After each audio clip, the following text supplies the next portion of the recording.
Could you imagine a scenario where a medical doctor actually found legitimate uses for a children's toy doctor kit? Or a woodworker who really loved how raw the edge turned out using this plastic saw?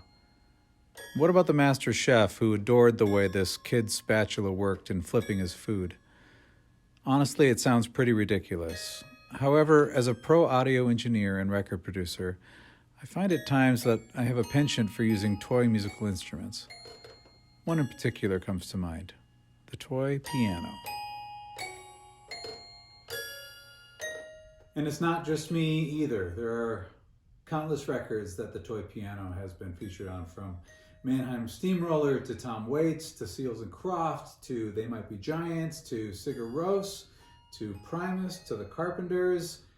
This thing has been everywhere. So today we're going to take a look at the toy piano. So what exactly is a toy piano? Well, I happen to have two of them, one of which I decided to just disassemble and find that out for myself. So here we have our toy piano, all of our keys, but this single piece comes out and you can see all it is a series of metal rods, tines as they're called, and when they're struck, they're tuned to each individual note. And each one of these keys has a plastic hammer that comes up to strike each one of the metal tines. The reason why I took this apart, not only out of curiosity, but I wanted to have access to these metal tines so I could use them for other purposes. The main one being that a drummer could actually take drumsticks and hit these metal tines in rhythm to a song. And my favorite example of that is on an album by Elisha Marin. The album is called Shining Out, and on the song Heavenly Father, Zach Miller played this thing in place of a traditional drum set. And I've got a video for you, so let's take a look.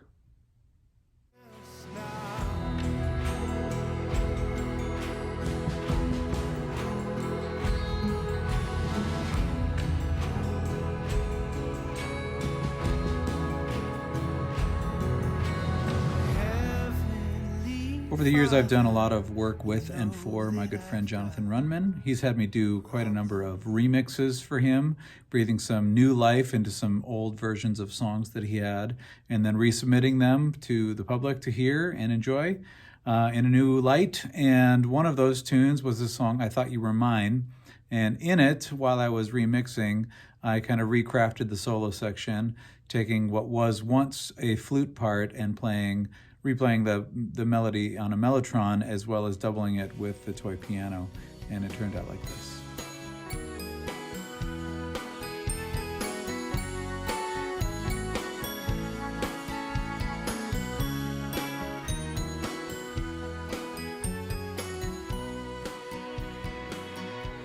Let's play a little game. See if you remember this one.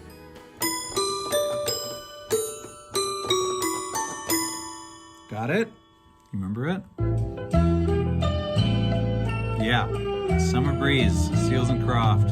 So good. One of the things that I love about playing instruments is kind of figuring out ways of using them that are not traditional.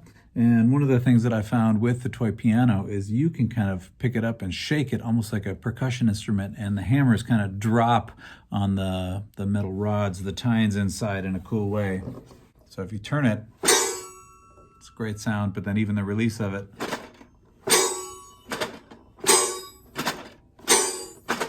So look for that on some recording that I do someday down the road.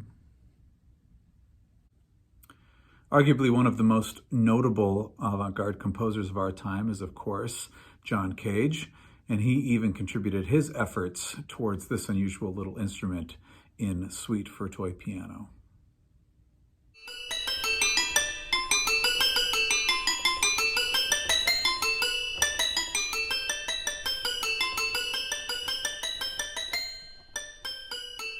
For a couple decades now, I have played in a kind of abstract instrumental band called Put Down the Muffin, and on our second album, we had a song called Bedfoil, and on that song, we put Charlie, our keyboard player, kind of out in this kind of open hallway area with just a single mic and a toy piano, and had him play along to this.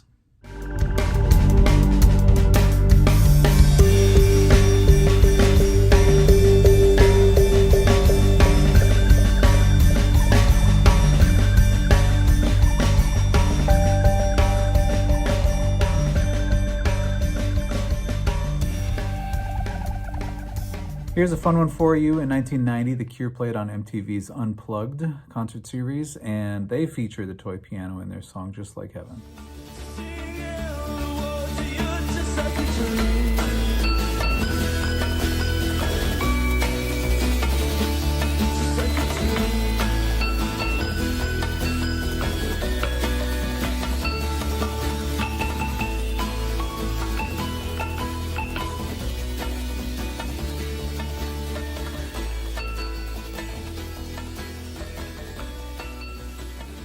Well, as you can see, the toy piano is by far the most popular of all of the children's musical instruments that are out there, as there are countless songs that I didn't even get to mention that feature this wonderful instrument.